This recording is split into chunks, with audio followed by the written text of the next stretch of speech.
Welcome to The Profile. My name is Gary Dunn and I'm your host. And tonight we have a special guest on the couch or chair that I've known for a long time, a very dear friend. Tonight when Jamie came in, there's a whole pile of trestle tables that Mark at ProCopy has. He has all these weird things at the front of his shop, and the trestle tables went, sold, and now we've got doors, 10-foot doors, 6-foot doors, doors upside down, doors with vents in them, and he's having a sale. So I've taken a photo, so we'll put that on. If you want to grab a door, look, come down to ProCopy and Enterprise Drive in Malaga and get yourself a door. Anyway, look, getting to the main thing, Jaime Page, so wonderful to have you on the show. I guess. Thanks so much for coming down, and you've been a very dear friend for a long time of mine. Long time. And I'm so excited to talk to you tonight. So it's great. Yeah. So I'd just like to start off with where were you born? I was born in Tilbury, Essex. Yep. Not too far away from Upton Park. Yes. Solid West Ham territory. Pecco opened with the same thing. Quickly. Well, there you go. West Ham. Go the Hammers. Yeah. And basically my family moved out to Africa in 1969. Yeah. And we spent 4 wonderful years in Africa. Yeah. And from there moved to Whyalla. The mighty Whyalla. The mighty Whyalla. You can count all of heaps all of us. All of the billion that came from Whyalla.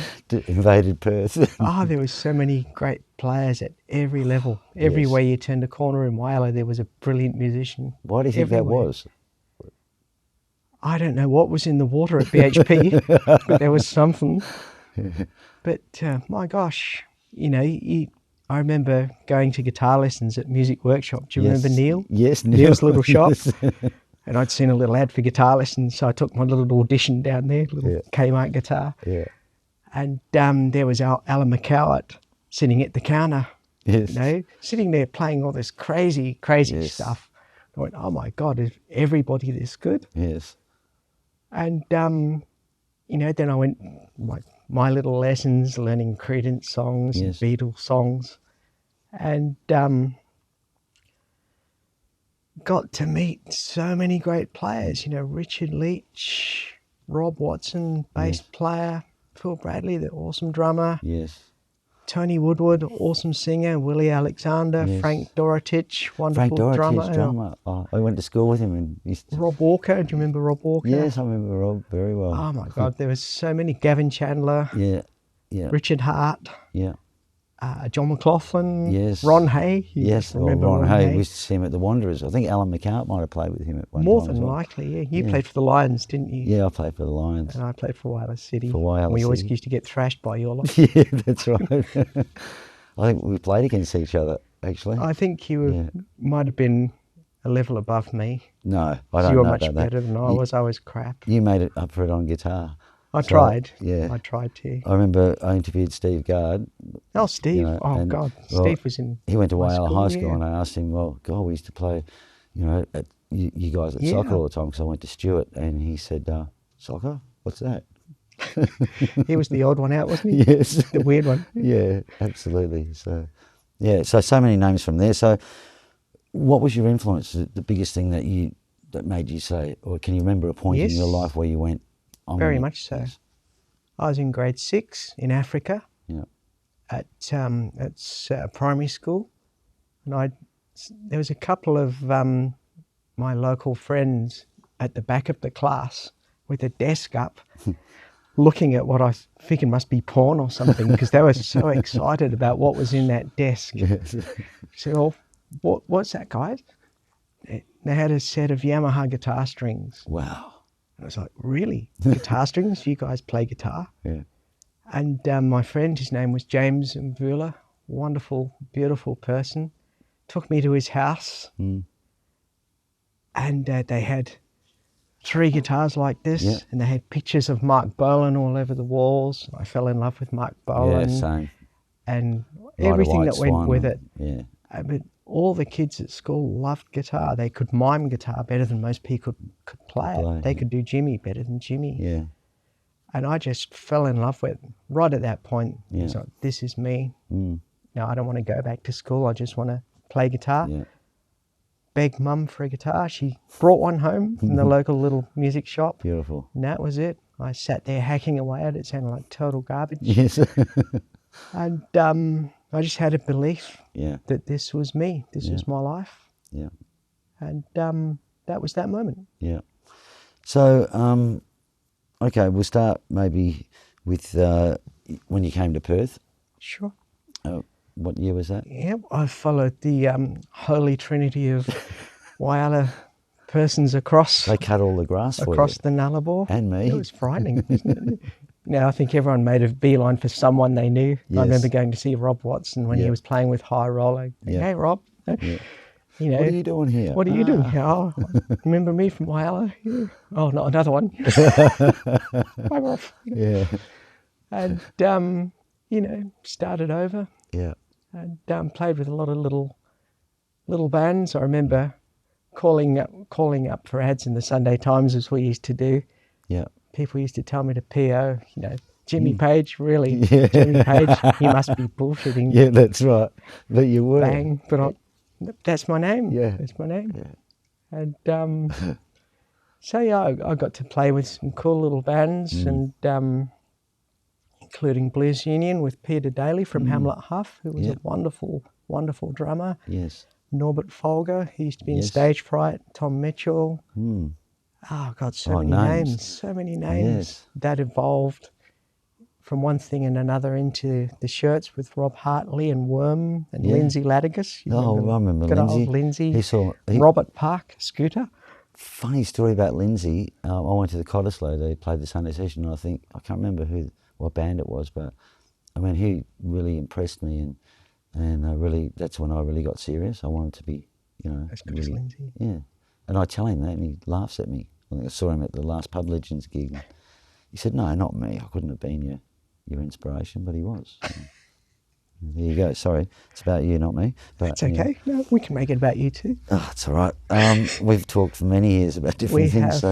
Many times. At 19 years old, yep, you hit the big time, really, because you end up in a band called the Invaders. That's right. With one John B. Pekovic. Yes. And I'll never forget that audition. Can you tell us a little bit about that? Yeah, well, basically, Gardy rang up and said, "Hey, do you want to come down and have a bit of a play with us?" You know, guitar player. I think it was Harvey was leaving. Yeah. And so innocent little me goes down there into this powerhouse room with all these legendary players. You know, Roy Daniels, my God, John Morrill, the John Morrill from Fanny Lumpkin. Yes. Wow. You know, John Pekovic from Bricks. My God, you know, I've seen you playing and you're a god with the drums. Yes. And I'm in this room with these guys. So I'll play something, yeah, whatever. We sort of played away, and I think they were, you know, a bit divided on what they wanted to do. I know Pecco in particular took a shine to me at the time and wanted me in. And Pecco, as he often did, got his way. Thank you, John. Yes. And I couldn't believe it. There I was playing with all these heroes. You know, Steve, who I knew from high school, from Whyalla High. Yeah. And it was just an incredible experience. So much to learn from people like Pecco. He was the ultimate professional. He was so good. It's so funny you say Steve at Whyalla High, because when we did the Pecco gig and I was on stage with yourself and the good Steve Gard, and you were doing Highway Star, you know, all of those licks. Yep. And it was like standing there, three of us from Whyalla, just, you know, looking at Pecco on the side of the stage crying. And amazing feeling. It was. Funnily enough, I never really met you back in the Really? day. That's right. All I'd heard of was this thug. This guy used to run up and down, I think it was the right wing, he used to run up and down. And I thought, you know, you don't say anything bad to Gaz because he's going to probably beat you up or something. I was an angry young man. You were angry. Yes. And I remember seeing you with Hooker. Yes. And the Mechanics. Yeah. And you were angry. Yes. And Pecco told me that as well. It was great. Yeah. I loved it because anger and rock and roll mixed beautifully. Yeah. And you were there being angry. Yes. Doing all that crazy stuff. It was brilliant. I don't know whether I can look back and think that was fantastic at times, but I probably abused a few people I shouldn't have, but I'm over all that now. So Really? I had some good counselling.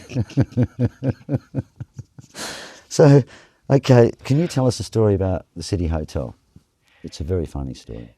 Yeah, that was the last big conversation I had with Pecco. Yep. I went to visit him at the hospital, and he met me out the front in his little eagle's top, proud as he was of being a mighty eagle. Yeah.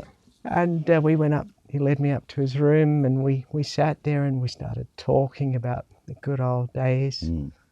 And he mentioned how he'd been speaking to Warbo about this particular moment in time when I honestly can't remember it. You know, I think Pecco probably embellished it rather a lot. But the story basically goes that, you know, the band was still a bit divided about, you know, who this little skinny little unknown kid was, what they were going to do on stage. It was early days of the band. Yeah. We're playing to a house full of American sailors, straight in from the front to the City Hotel. Yeah, they used to just pack in. They used to pack it in there. And Pecco was worried. Worrell was always worried anyway. More about Worrell later. He used to wind him up terribly. The As you do. But, anyway, suffice to say that they thought, you know, Pecco was more worried about getting killed. You know, are they going to like us? Are they going to hate us? What are they going to think of the wimpy little guitar player with the long hair? And then all of a sudden he looked up, and there's me standing on the City Hotel bar with my guitar up around my mouth, blood streaming out, playing it with my teeth, which I did do. Yes. A lot of people think I was not doing that, but I actually was. It certainly hurt a few times. Yes. Pecco thought I'd actually hurt myself for real. Yes. He was panicking, so, oh my God, what's that? So what have we got here? Oh my God, and Worrell was aghast. He's like, oh God. Anyway, all of a sudden, a sea of lighters went up, and the Yanks went mad. Nuts. Yes. And all of a sudden, it went from 0 to hero. And Pecco was like, well, I got him in the band. Or her as it is now. Yeah. Anyway, Then whatever. Then him. Anyway, Pecco loved that story, and it was, you know, we cried as we chatted about them wonderful times. And you wrote such a beautiful thing on Facebook about it. Really... Pecco, of all the people in the band, he was the one that really made an impact on me long term, because I admired his strength of character, his conviction, and his commitment to what he did. Yeah, he was a leader. And I always carried that through. And every time I would be in a situation with a band where I think, what would we do? You think, well, what would Pecco do? What would he do? Cool. And that goes on till this day. What a legacy. But he was from a particular breed of drummer that I always liked. He was the biggest gong. Well, he did, as did John Bonham. Yes. As did Cozy Powell. Yes. And I can say I was always attracted to drummers with big gongs. Now we're finding out the real truth. That's the truth. Yes. But in all honesty, Peter Daly had the same gong as Pecco. And the big Ludwig kit, and he did the Bonham thing as well. You know, my dream years later was to be able to play in a band of... Yeah. Were you a little bit disappointed when you went to see V Capri and you know, there was no gong? You know, was that something... I just couldn't see the point. Yeah. What was I there? Yeah, yeah. Okay. I'm talking about a big one. Look, I just want to go back to the story about on the City Hotel, because I believe, I heard a part of the story where the blood was dripped into a couple of jugs. Oh, you know, poor Robbie. And then poor Robbie Pisano came in and thought, he thought it was raspberry cordial. And unfortunately, is that true? It's the truth. Wow. As we sit here now. Yeah. Poor Robbie. Yeah. He went to whiter shade of pale. And he didn't even play the song. We didn't. No. It was a shocker. Oh, God. Do you like my tie? No, I was expecting the Newcastle United tie and badge, so I'm totally disappointed. Right. It's actually quite lovely.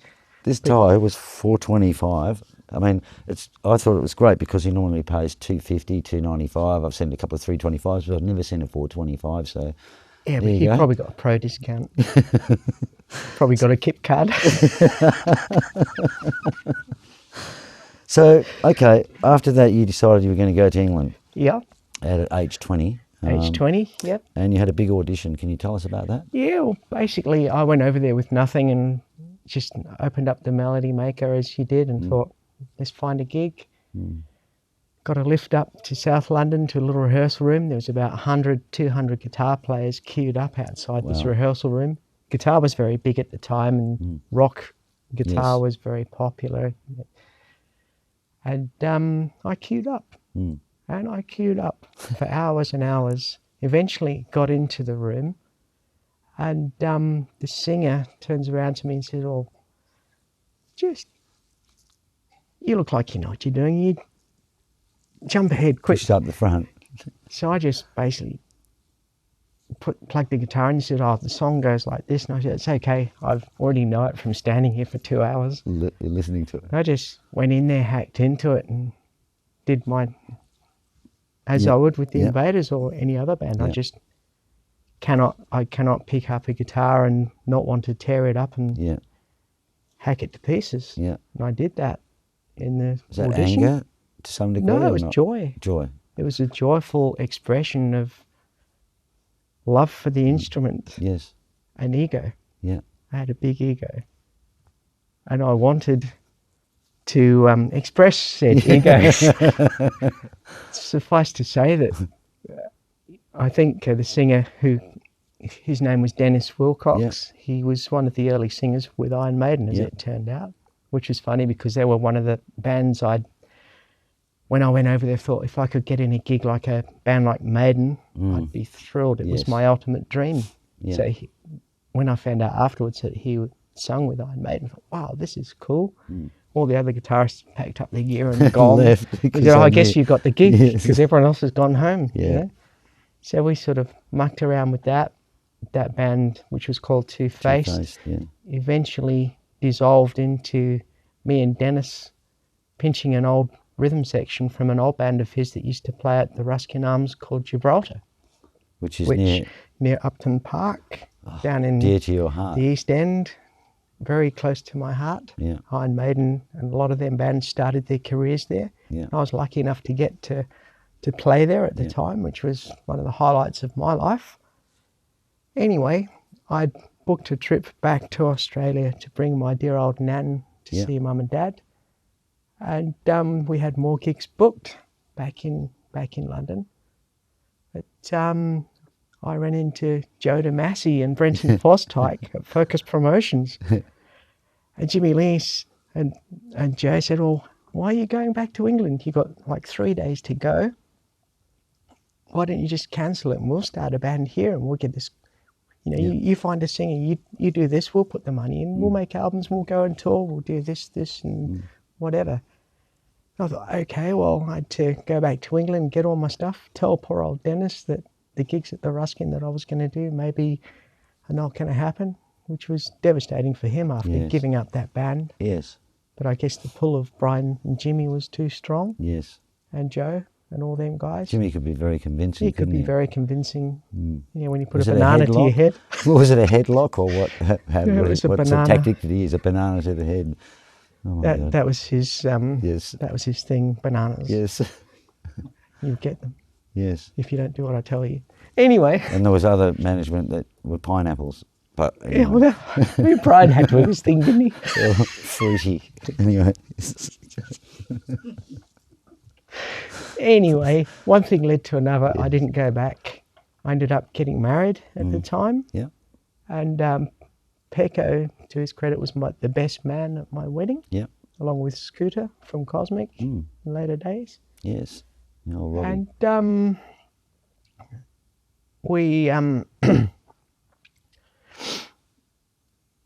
we formed Gypsy. Yeah. with all the heavy metal gear. Rob Hartley and Brenton and Vince Lunardi. I remember you're all in black. We're all in black. I went shopping in London and bought all this bondage gear. Little did they know. Yes. And nobody knew. I remember bringing it all back through customs. The customs guys going, well, what are you doing, starting a bikie gang or something? I said, no, that's a band. He said, oh, that's all right then. Yeah. But, you know, we set up the image. We were supposed to be a big, heavy, crazy metal band, and we sadly ended up being a poor man's Jets in reality, because the repertoire was just a rip-off of what Deanie was doing with the Jets. Yeah. When we did eventually start doing what we were supposed to be doing, which was making a heavy metal album to take back to the UK. That was Black Alice, was it? It became Black Alice. Yeah. We recorded an album with Steve James, son of Sid James, for all those name-check, name-dropping peoples. Yeah. And we recorded the album in Singapore without Brenton, who was sadly moved on by that time. And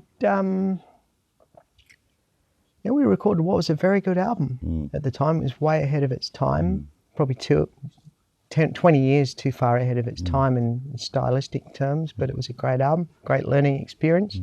We came back to Perth. The band fell apart in acrimony, as you did. And I stuck. So Trilogy, yep. I went to see them with Denny Barnes. Yeah. Oh, Denny. Yeah. And they were really great. They were a wonderful band. Denny was brilliant. Yes. But, you know, things weren't really happening. So I sort of timed it. Perfect. Thought, okay, well,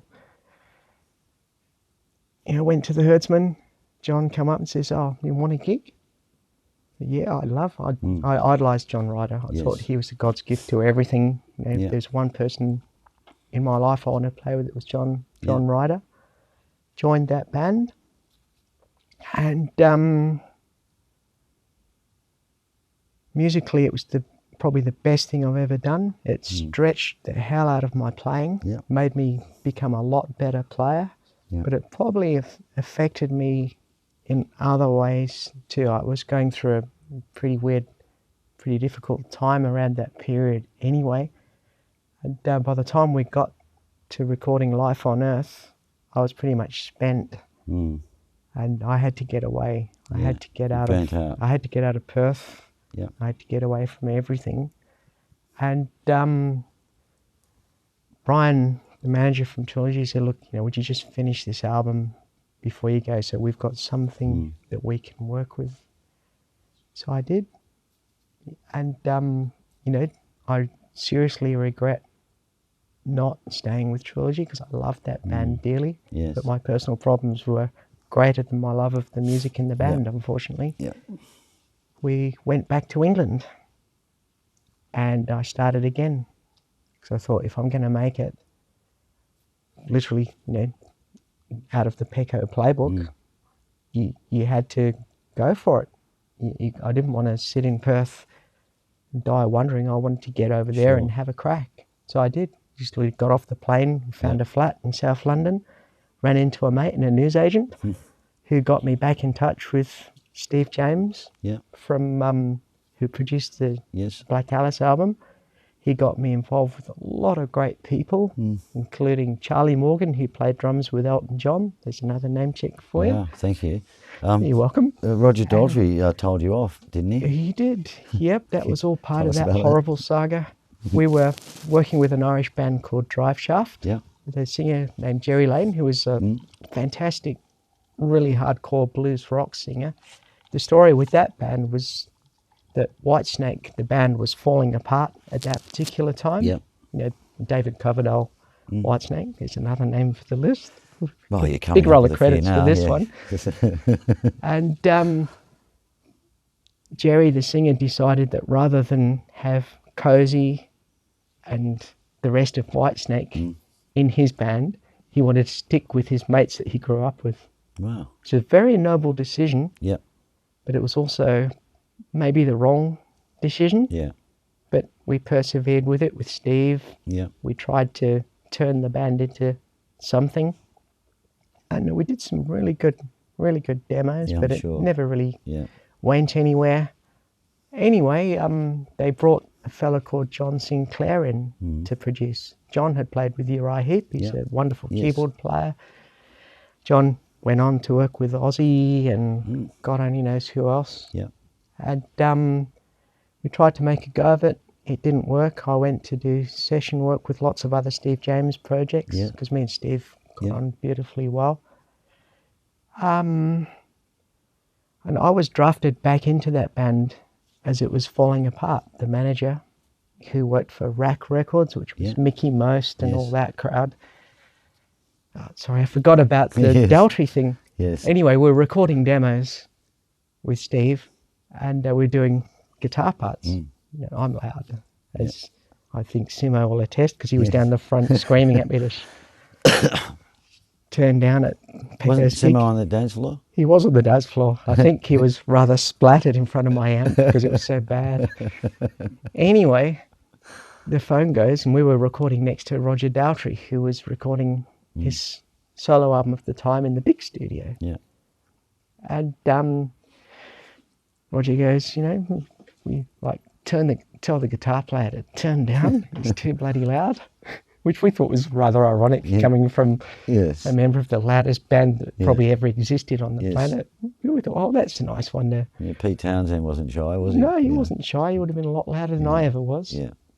So no, that was a cool little story. And we often used to run into lots of people at Rack, including Mickey Most, and Boy George was there with his band. And we did some nasty things there, which I'd better not tell you about. Look, with wheel clamping and guitar players. The audience want to hear should have known better. We talked about that before. We did. That was bad. And more. That was bad. So you wrote some songs. One ends up on Cozy Powell's album. Yeah. Well, what happened was this album was falling apart that we were recording with Driveshaft. It was really bad. I came in off recording the Sons of Steel movie soundtrack with Rob Hartley and Andy and Scotty in Sydney with Steve James, which was incredible. I mean, musically it was stunning. I mean, Andy, he went on to Shania Twain. Was one of the most amazing musicians I've ever seen. Not ever. the name. He's really good. There you go. You're racking them up. The box. It's great. We have to get a nameometer. Yes, a nameometer. Yes, and 7.5 out of 10. Yes. Anyway, my manager rang me at Christmas. It's cold, miserable Christmas, and she was going, "Well, what are we going to do?" You know, John was on tour with Ozzy, the producer. I said, "Well, quite frankly, the best thing you can do now is just scrap everything we've got. Ring up Cozy, which is what you should have done in the first place. Yeah.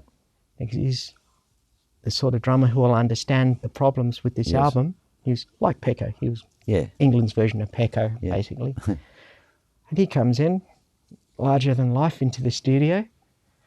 They play some of the stuff. Cozy listens to it. That's shit.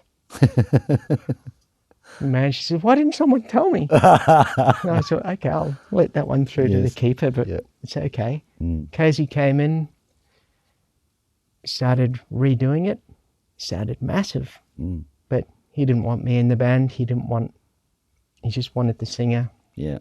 And it was like, "Oh, you can redo the guitar bits, but we're not really interested. So, you know, sit in the room watching MTV upstairs for the next 3 days or go talk to Mickey or something, whatever. We don't want to know."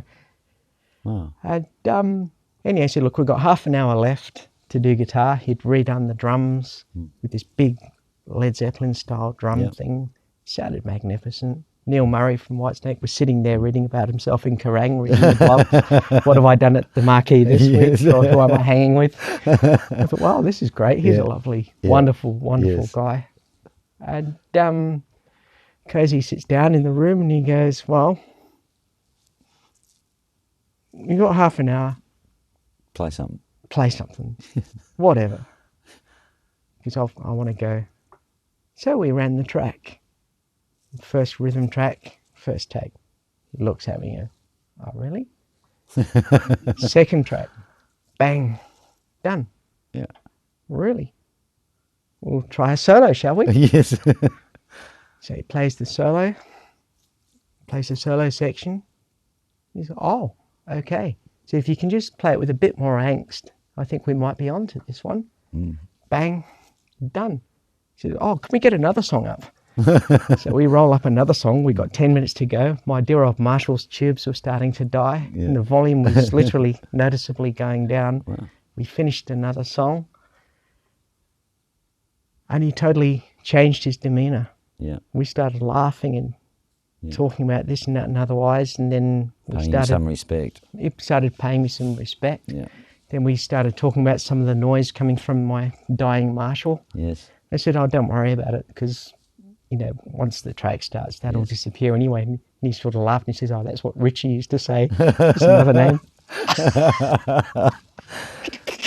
8 out of 10 so far.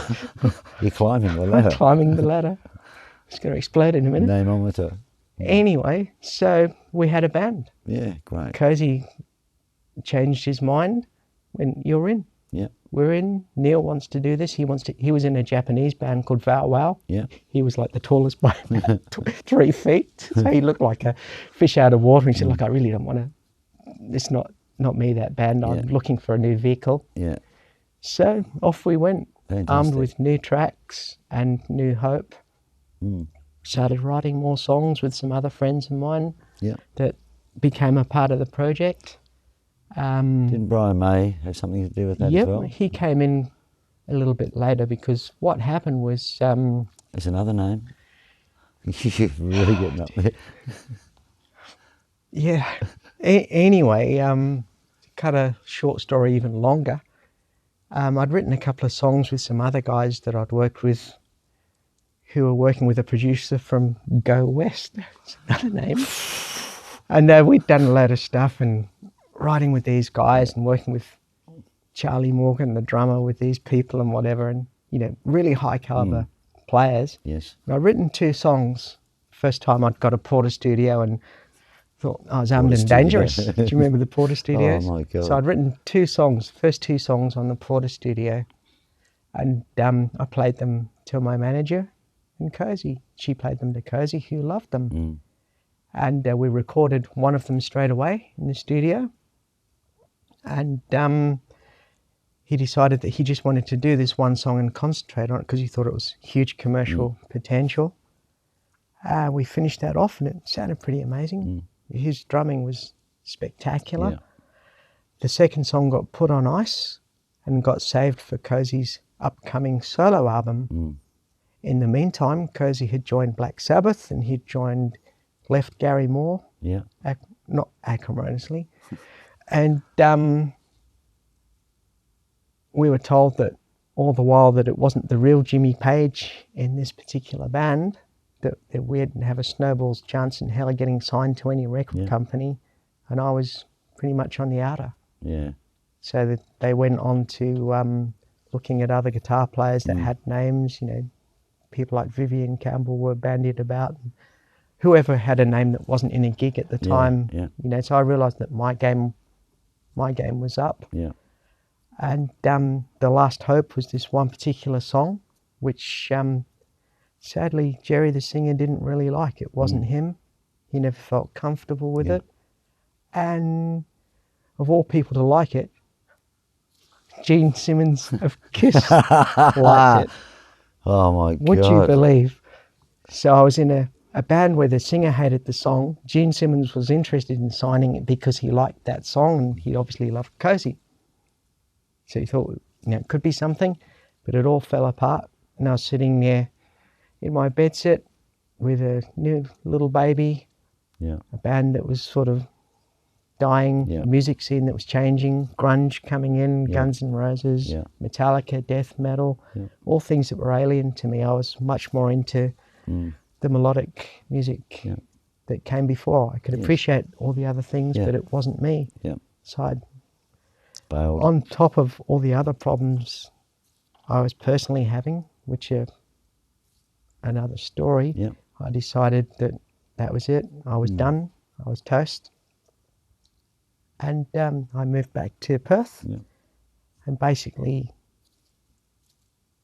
gave up. The first thing that happened when I got back to Perth was Andy Sechon rang up and asked me to go to Sydney to play with his band. his solo band. Yeah. And I was so depressed at the time, I turned him down. Dumb move, number one. Yeah. I actually have made hundreds more dumb moves than that, but that was probably the dumbest one. And I just didn't want to play. I just did not want to play. And Dave Harrison asked me to join Infrared at the time, which was to turn into Allegiance. Yeah. And I turned Dave down as well. And that became massive as well in Perth, That didn't it? became massive. Dumb move number 100. We should get a dumbometer up here as well. I'd probably... Along with the nameometer? Go through the roof. Yes. I think the dumbometer would definitely exceed the nameometer. Shitometer as well. Yep. Anyway, around about that particular period in time, I just happened to go into Cosmic. Well, and I teed up to buy this wonderful new Strat with Kim Musa. Kim Musa. Remember Kim? Oh, I remember Kim. Lovely Kim. Yeah, he played in, person. what was that band he was in? Yeah. He played with Invaders. Singer and whoever it was. Anyway, I'm sure he'll probably email us and tell us, and we'll have to cut the whole thing and start I think again. I cut you off at the pass, or cut Kim off at the pass and took over. And you did. And what was you it called? sold me in the those guitar. days? Yeah, you I sharked Kim Musa. That's right. Brutally, you sharked him, and you sold me that guitar. And Hank Marvin was in the store at the time. Right. Do you remember that? We were working on his pickups. You were working on his pickups. Yeah, that's right. And Hank was there, so he came and signed my guitar for me. That's right. High fives. And you helped me, Gaz, at that time to reinvent a little bit. That guitar really turned me around. Yeah. Made me feel a little bit better about myself. I remember obviously you ended up working at Cosmic. Yeah, and, I got dragged in one particular day when Garbo was away. That's right. Yeah, because I actually applied there for a job, and Garbo said I wasn't cut out for it. I think we all said we wanted you there. Yeah, Garbo didn't want me there at the time, but Kim Best called thing that me ever in happened. when Garbo went to NAM. Yeah. Garbo came up, put his arm around me and said, well, I think I was wrong. Yeah. And we were great mates after that. Yeah. I loved Garbo. He was fantastic. He's Greg Garbellini, Ice Tiger. He's going to play, another name. He's going to play with us in Pub Legends 4 at the Charles on November 4th. Yeah. That's brilliant. Get a plug in there. There you November go. 4th, Charles Hotel. How many more plugs can we chuck in one interview? I don't know, but I remember out of that, you and I became very close friends. Yeah, I was like your secretary in terms of while you were doing your business on the phone, organising the night after. Yes. I was out there sharking you. Yes, I know. Selling all your and I was in stuff to fixing your guitars, customers. I think. Yeah. As you will well remember. Yeah. We had a great time through Didn't Gobble's guitar comps, which were... And we put a lot of So work much into that for fun. young guitar players, didn't we? We held it did. at Gobbles every week. We had judges like John That's Meyer right. and Pecco and Pecco all and sorts of all the people. guys. And it was- That changed my life, and I found a cause to forget my issues for a while and concentrate on family and love selling guitars, which is what I did for many years, as did you. Yeah, I knew you pretty well. And, You did. And as we talked about tonight, Pecco, life is short, as you know, and you know you've got to live your life and do what you want to do and be happy. And, And obviously, you've had a transformation and been very courageous.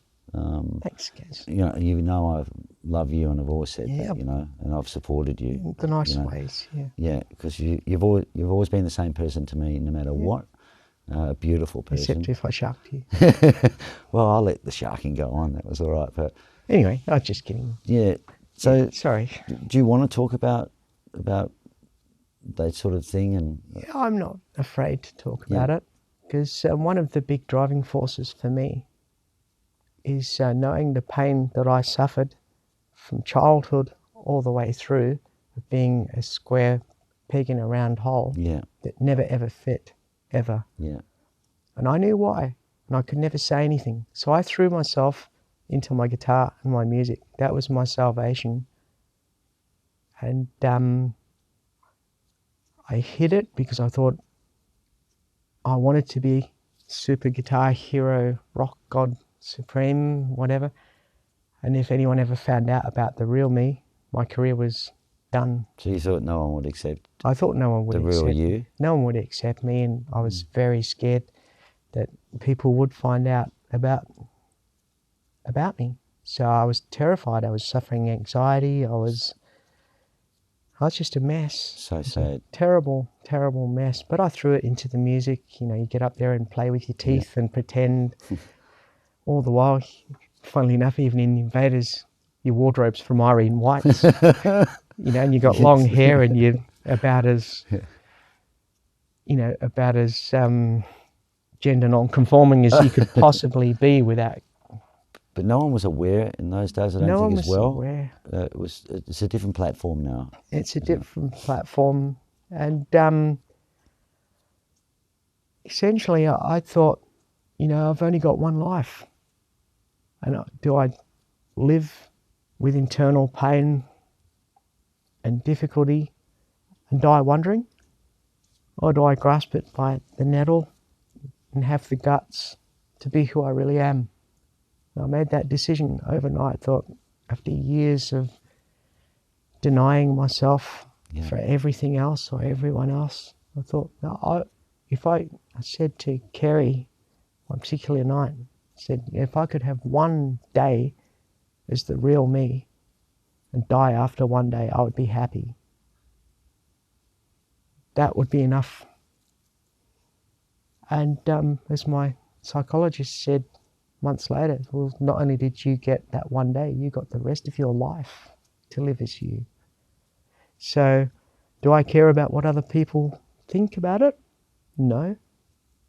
Am I worried about what other people think or say or do? No. Do I accept that they don't accept me? Yes, I do. Do I worry about things I cannot change? No. But do I live my life with the people that do love me and appreciate those that do love me and be happy with that? That's good enough for me. And I'm so lucky to be surrounded by so much love in this musical community. Yeah. Oh, you have so much respect. And honestly, the last thing Pecco said to me at the hospital, the last time I saw him, was, go you. If anyone has a problem with you, you tell Pecco and I'll go and sort them out for you. Yeah. You go, girl. Yeah. And that was a special moment of acceptance from Pecco. But I've found that the most hardened, toughened people have been incredible. So I've got no regrets about who I am. If you don't like me, whatever. I don't care. That is so inspiring. Thanks, Gaz. Yeah, really. I'm getting a bit emotional. Yeah, it's been an emotional time for me. It's been an emotional roller coaster. But the beautiful thing was, as it transpired, years and years of angst had built up a huge song catalogue. And the story behind Dark Universe. Let me just get the Dark Universe. I hope I hold it in the right spot. The old No. Bit down. Is that right, Stronny? You got tears in your eyes, Stronny. You are a legend, mate, I tell you. Dark Universe. Yep.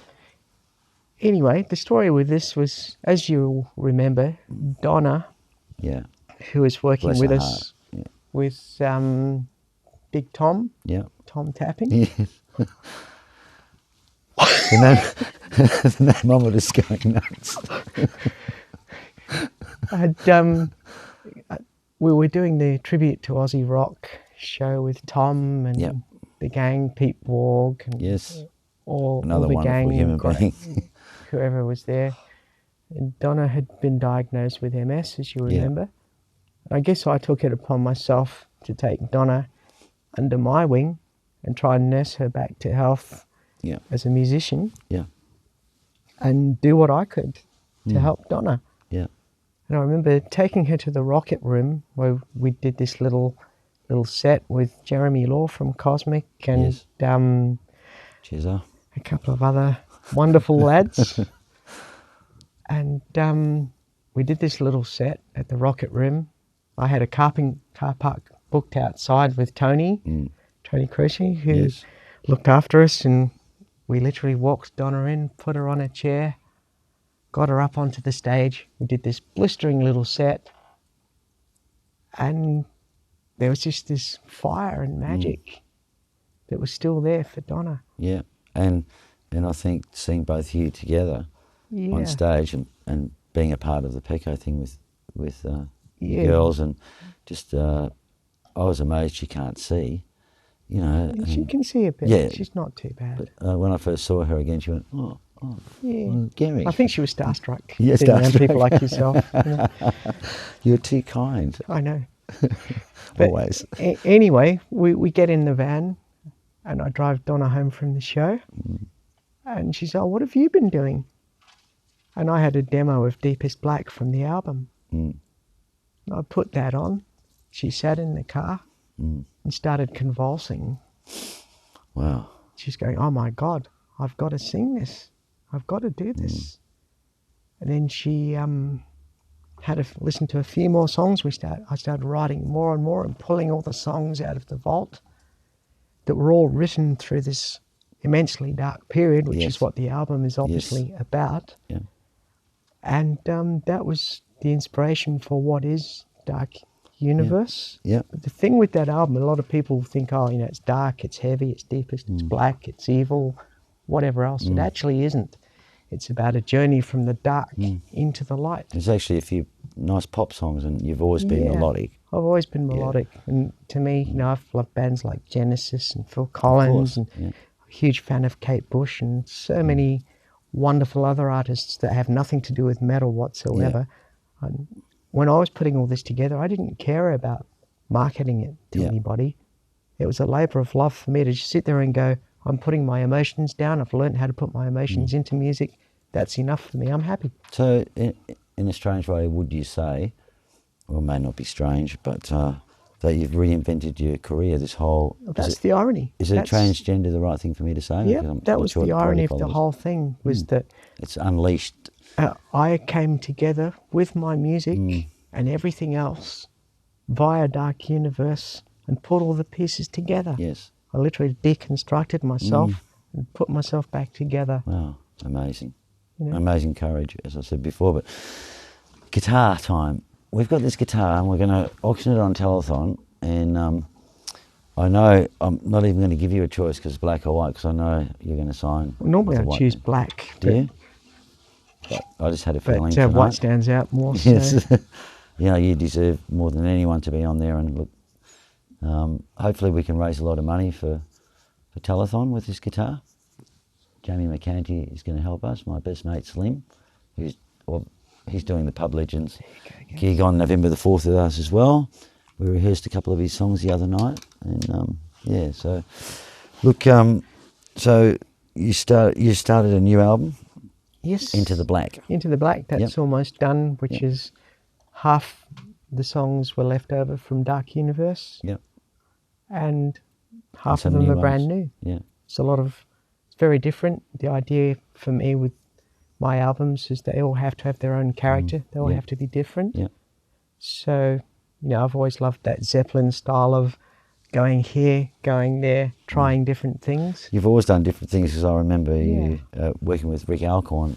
What was the band? Angus McDeth. Angus McDeth. That's right, because I played with him in Mechanics, and he resurfaced as Angus McDeth. And a lot of the ideas came from that too. There was the nub of lots of musical ideas. Yeah. And have you seen Rick? I haven't seen him in a long time. No. But anyway, I've lost where we were now.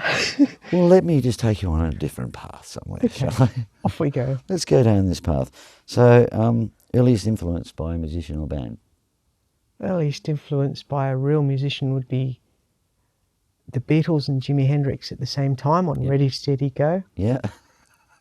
I remember seeing them play Hey Jude. Yes.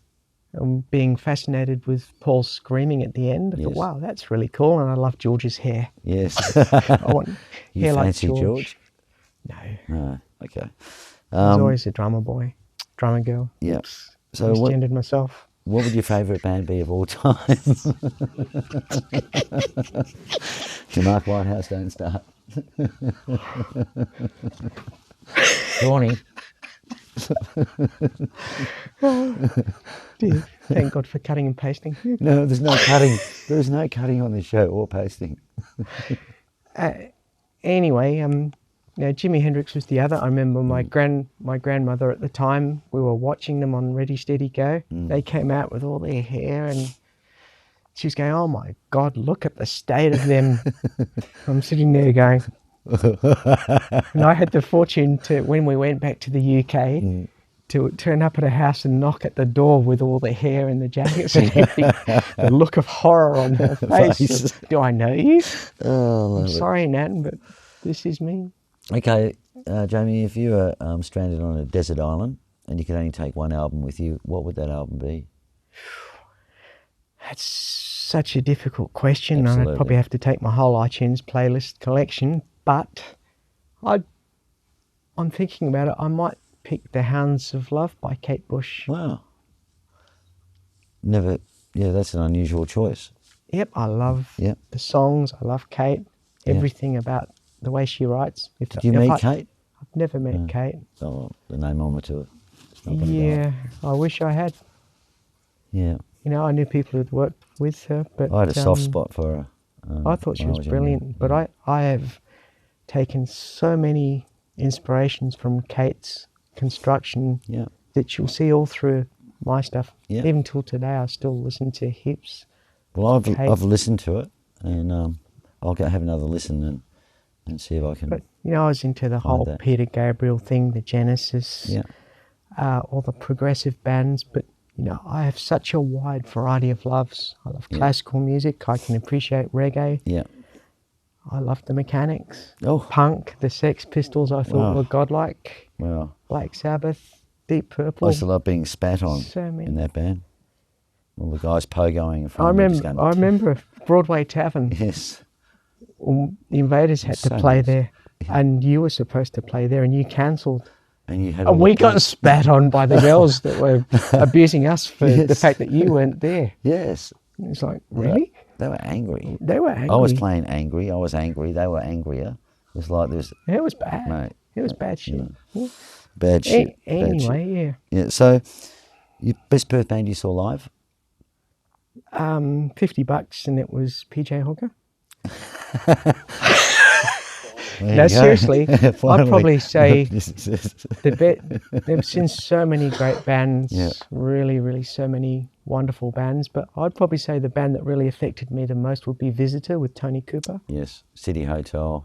I saw them at the Sands, and they were just stunning, really stunning. They did a lot of Floyd really well, didn't they? But there's so many. I mean, Saracen were fantastic, and Marie was wonderful with Air Force, and Dave Hole was great. We were so spoiled for such great talents, weren't we? Yep. What a great family, and that you know the whole family thing we're doing. WA has such. It's like Whyalla, but just bigger. Yes, bigger. And BHP's not here. Well, they are sort of. It might be soon. Tied around the Spencer Gulf. Yeah. So, what was your favourite TV show growing up? Monty Python. Oh yes. Definitely. As a teenager, Monty Python spoke volumes to me. And I've lived my life according to the book of Cleese. Yes. If there was ever religion for me, it would be Cleesianity. Cleesianity. I want an argument. It's over there. Yes, you got the wrong room. The argument. This is whatever it was. This is Abyss. Yes. With Gary Dunn. Yes. We can do an argument. Come on, let's. Come. Oh. Come on, £5. I'm not paying you £5. Yes, you will. Well, no, I won't. This is not an argument. Yes, it is. No, it isn't. Not just gainsaying for the sake of it, is it? I can't do Python. Yeah, you're a nutcase. I love it. So, what does the future hold for you? The future for me is, in all honesty, when I decided to go through this, I wanted to make pathways easier and better for other people to follow. So number one for me was, if what I do helps people understand who I am a little bit better and all the people that I love, that are like me, Yeah. then I've had a win and my life has been worth it. All the #1 albums in the world, Brian May's, the whatevers, they just don't matter. But leaving a mark to say I actually did something that will better someone else's life rather than my own would leave me happy. You've always been a very generous person. It's so inspiring as well. So But I've always loved the art of giving, helping others, as you know. Yeah. That's been my life, and that's why I was Cosmic doing what I did for so long. Yes. So I loved helping people, seeing a big smile as they walked out of the door with a guitar they loved. Yeah. Good for you. That's fantastic. So, do you collect anything? No. Nothing at all? Just memories. Memories? Wardrobes of... No, not a thing. I just basically... No, I don't. I'm not a hoarder. Yeah. I don't collect. What about shoes? Yeah. Nope. I stick with the same shoes, the same guitar. You're the first woman I've met who sticks with the same shoes. You know that? Okay, so I lied. Thank you. We'll get the truth out of you. Busted. I've got more clothes in my tiny little bedroom than you know what to do. I know that. You knew that. Yes. But I couldn't admit that in public, could I? So what would you put on your gravestone? I did it my way. Frank Sinatra. Yeah. I mean, Perfect. Funnily enough, when you mention Frank, Mm. I always think of you because you're like Perth's Frank Sinatra. No. This debonair, way cool, sophisticated interviewer of the gods. You know, so... This is now getting ridiculous. As it should be. My producer's just... He's thrown up. Yeah, he's thrown up over there. Get Mark to send out for some more bath bags. Yeah. Well, there's been a bit of a rumour that Gus Warber, is going to be sitting in the hot seat soon. Here, Yeah, well, I'm sure that he won't get anywhere with his slashed tyres, will he? You don't treat a whaler boy like that. No, that's right. And running down the wing, yelling abuse. Anyway, is there anyone you'd recommend to come on the show? Dave Harrison? Yes, I we've think got Dave his is, name down there. Yeah. Dave is incredibly talented, clever guy. Donna. Donna Graham? I think Donna has a great story. Yeah. But I would say that. No, and look, no doubt, I've played with Donna as well many years ago, our generation. And look, a lot of people say we don't have enough women on the show, but if you look at our era in Perth music, there's 90% male singers and 10% female. And so really, it's still the same here. We've probably got 90% males and 10% females, but it's relative to what happens. You can only do what presents itself at any given time, and you do a great job of doing that. Thank you. And I'm sure everyone appreciates everything that you and Mark Simo are doing. Thanks, and the Ronnie. team. Yeah. It's a wonderful team. Thanks, Strongy's. And by the way, this was made by ProCopy, and Mark Whitehouse did the mastering. Now, you can't lose that copy because that is Strawny's signed copy. There you go, Strawny. Thank you very much. No, okay. One last question. Okay. Will West Ham stay up? Oh no, we haven't talked about that. Who was the first match you saw at Upton Park? West Ham and Newcastle. What was the result? 3-1. Who took? West Ham. Okay, let's talk about something else. What was the last result when Newcastle played West Ham at St James Park 2 weeks ago? I lost count. Was it 2-0, 3-0, 4-0? I can't remember. It should have been 6. I turned it off after about 2. Yeah, it should have been 6-0, but it was 3-0. You know, every team has its day. Yeah, we won at Swansea the other day, away. Really? Swansea? Yeah, 2 in a row. Yeah, amazing. But will we stay up? Will you stay up? I think you will. But I don't know. We've always been too good to go down, and we go down, as have Newcastle. Yeah. Can you just hang on there, Simo? We're talking, okay? He's winding me up. The great thing with our teams, Gaz, is that we don't just support teams that are number one all the time, like the Manchester Uniteds. We suffer the misery and agony of decades of nothing, failure and losing. And we're still there supporting our wretched teams no matter what. I'm glad you wore black and white tonight. You're supporting, black Newcastle are my second team. Yeah. West Ham are my second team. There you go. except when they play each other. Yes, that's right. Then you'll abuse me And by you, text. And you abuse me, so... And it's a fair thing. Yeah. It Look, works. It works. He's yawning now. Okay, Look, we could talk about this for hours. We could. I know. One last question. Is there something we don't know about you? Is there something... I know that seems very strange question for you because no one knew how you were feeling. No, no one knew. Is there something... There's lots of things, Gaz. Probably the one thing a lot of people don't know is that I'm a very political animal. A political animal. Yeah. And I've been working with a member of the Labour Rainbow Party. Yeah. Working for trans rights via the Labour Party and working for marriage equality and working for whatever we can do to make our lives a little bit happier for all of those around me. Yeah, without being too political, I know I shouldn't be opinionated. You shouldn't.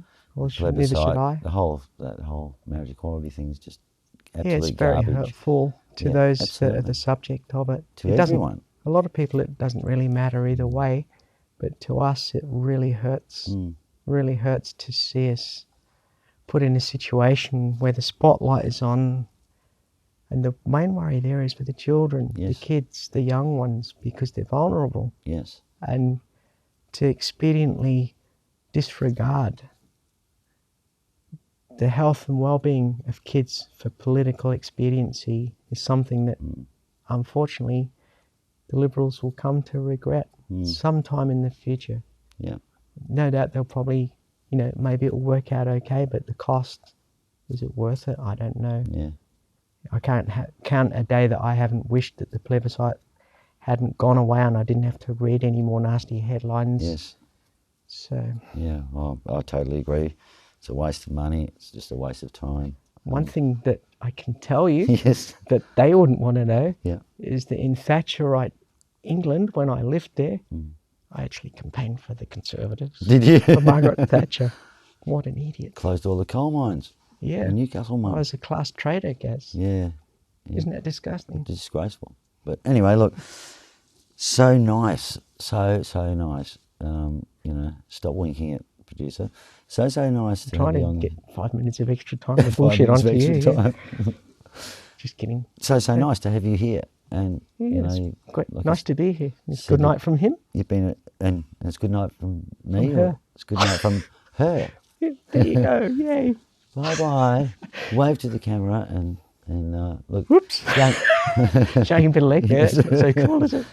Jaime Page, just absolute legend of our industry here, and much loved by everyone.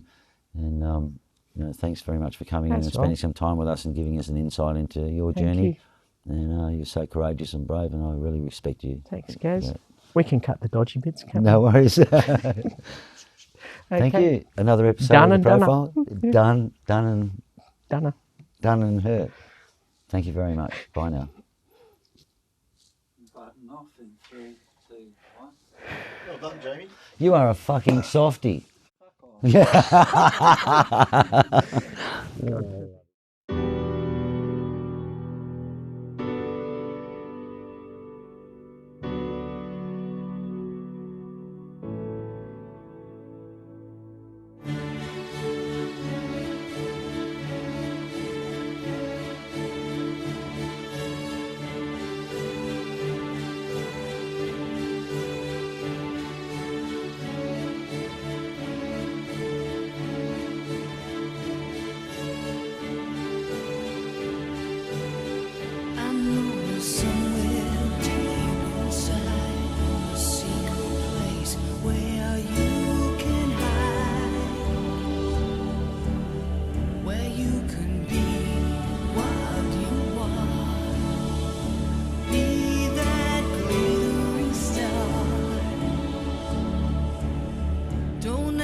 dark.